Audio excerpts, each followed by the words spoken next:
κύριον το ψόφιο κουνάβι. Λέγεται παρακαλώ.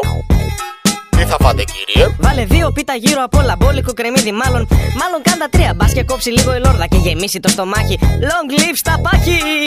Τώρα που με βλέπω στο καθρέφτη σαν να έχω ρέψει, κάντα 5. Βάλε και κανένα κουβά πατάτες και σαλάτες, ξύδια, μύδια και κοψίδια. Τι δίαιτες μου λες κι άλλωστε οι γυναίκες θέλουν πάχη, λίπη και κυμπαριλίκι. Όχι κάνα τσιλιβήθρα φλόρο κοκαλιάρι με μικρό παπάο.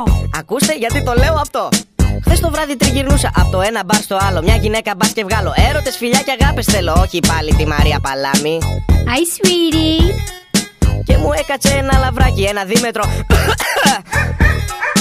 Αχοντρίλ μου λέει πως μ' αρέσει η κοιλιά σου, τα φιλιά σου, τα τελείωτα κιλά σου και το...